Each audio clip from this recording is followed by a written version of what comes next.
শুধু বিসমিল্লাহির রহমানির রহিম বলে ইফতার করলে চলবে? বিধর্মীদের সাথে ইফতার করা যাবে কিনা? সিমেন অপচয় এটা কি ছেলেদের ক্ষেত্রে না মেয়েদের ক্ষেত্রে? নারী এবং পুরুষের সালাত এক কিনা? বিধর্মীদের সাথে ইফতার করা যাবে কিনা? জি, বিধর্মীদের সাথে ইফতার করা যাবে ইনশাআল্লাহ। বিধর্মীদের টাকা ইফতার করা যাবে কিনা? হ্যাঁ, বিধর্মীদের টাকা দিয়েও ইফতার করা যাবে। বিধর্মীদের অনেকের হাদিয়া বিষ্ণু ঈসা ইসলাম গ্রহণ করেছেন।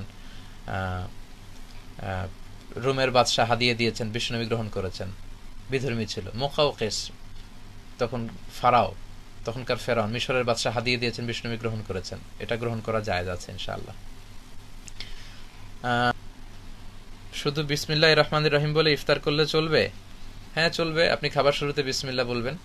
তবে আপনি বিষ্ণু ঈসা ইসলাম খেজুর বা পানি দিয়ে ইফতারি করে বিষ্ণু পড়তেন, যাহাবা যামা ওয়াবতাল্লাতিল উরুক ওয়া সাবাতাল আজরু ইনশাআল্লাহ। সারাদিনের তৃষ্ণা দূর হয়ে গেল, আমার রগে শিরায় উপশিরায় সিক্ততা পৌঁছে গেল, ইনশাআল্লাহ আমাদের প্রতিদান আল্লাহর কাছে নিশ্চিত হলো। কত চমৎকার দোয়া! এই দোয়াটা আপনি পড়বেন ইফতারি করে।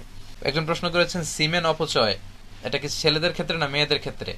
প্রিয় ভাই, খুব সুন্দর প্রশ্ন করেছেন। এটা ছেলে মেয়ে দুইজনের ক্ষেত্রে। সিমেনকে অপচয় করা যাবে না। আল্লাহ কিয়ামতের দিন জিজ্ঞেস করবে যে কেন তুমি এই পাপ কাজ করেছো। এটা শুধু ছেলেরা না, মেয়েরাও যদি আনইথিক্যালি সিমেন আউট করে, এটার জন্য কিন্তু তারা আল্লাহর কাছে মুআখাযা হবে।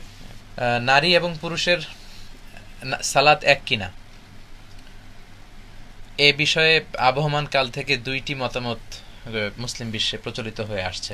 একটি মত হচ্ছে নারী পুরুষের সালাত একরকম, কারণ বিষ্ণু বলেছেন সল্লু কামা রাআইতুমুনি উসাল্লি, তোমরা আমাকে যেমনি সালাত পড়তে দেখো তোমরাও তেমনি সালাত পড়ো, আমার মতো পড়ো।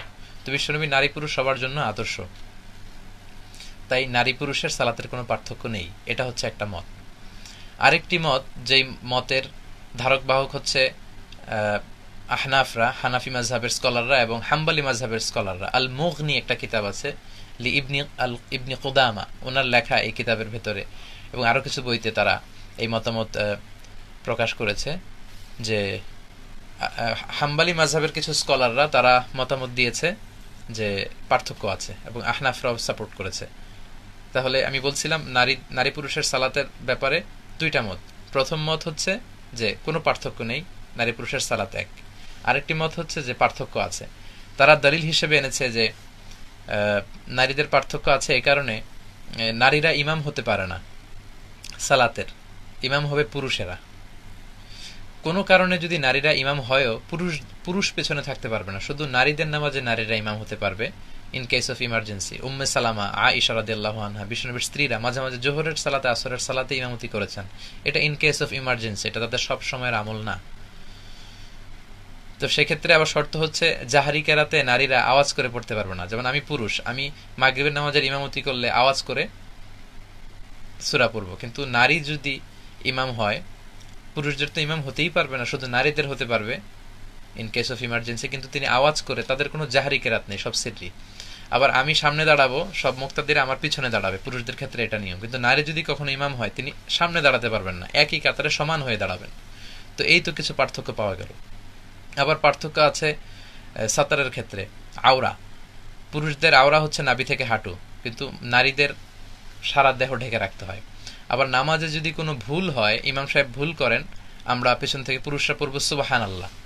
নারীরা যদি জামাতে থাকে তারা কিন্তু সুবহানাল্লাহ বলতে পারবে না, তারা হাততালি দিবে, তারা বুকে হাত বেঁধে এরকম এরকম হাততালি দিবে। হাদিসে এসেছে যে আত-তাসবিহু লির-রিজাল ওয়া তাসফিকু লিন-নিসা, নামাজে কোনো সমস্যা হলে ফালিউসাব্বিহুর রিজাল ওয়া লিউসাফফিকুন নিসা, পুরুষরা সুবহানাল্লাহ বলবে। আমরা বাংলাদেশে আল্লাহু আকবার বলে লোকমা দেই, আল্লাহু আকবার বলে ফেলি। এটা আসলে হাদিসের পরিপন্থী। সুবহানাল্লাহ বলা উচিত। সুবহানাল্লাহ বলে ইমাম সাহেব বুঝবে ও ভুল হলো। কিন্তু ইমাম সাহেব এমন কোনো ভুল করলো যেটা পুরুষরা কেউ ধরতে পারলো না, পেছনের নারীরা বুঝতে পারলো, তারা কি সুবহানাল্লাহ বলবে? না, তাদের আওয়াজটাও কিন্তু আওরা, পর্দা। এজন্য তারা হাত বেঁধে আছে, এভাবে সবাই মিলে হাততালি দিলে এভাবে সবাই ইমাম সাহেব বুঝতে পারবে ও তাহলে কোনো ভুল হয়েছে, তিনি শুধরে নেবেন। এই তো আরেকটা পার্থক্য পাওয়া গেল। এভাবে অনেকগুলো পার্থক্য পাওয়া যায়। পুরুষদের জন্য জামাতে মসজিদে পড়া সুন্নাতে মুআক্কাদা, কিন্তু নারীদের জন্য মসজিদের চেয়ে ঘর উত্তম। এই যে পার্থক্যগুলো আছে, এগুলোকে সামনে এনে হাম্বলি মাযহাবের স্কলাররা, হানাফি স্কলাররা, ওনারা বলে যে কিছুটা পার্থক্য, সেটা হচ্ছে তারা নিজেদেরকে আঁটো সাঁটো করে দাঁড়াবে, তারা পাগুলো মিলিয়ে দাঁড়াবে, এবং সিজদায় গেলে দেহটাকে জমিনের সাথে লাগিয়ে দাঁড়াবে, তা না হলে পুরুষদের মতো সিজদা দিলে তাদের ব্রেস্ট স্তন ঝুলে থাকবে, এটা দেখতে হয়তো খারাপ দেখায়, তাদের পর্দার কিছুটা সমস্যা। এই দৃষ্টিকোণ থেকে তারা বলেছেন কিছুটা পার্থক্য আছে। তো আবহমান কাল ধরে এই দুইটা মত, এক মত বলে যে না কোনো পার্থক্য নেই, আর এক মত বলে যে কিছুটা পার্থক্য আছে, যাতে নিজেদেরকে আরেকটু আব্রু পর্দার মধ্যে রাখা যায়।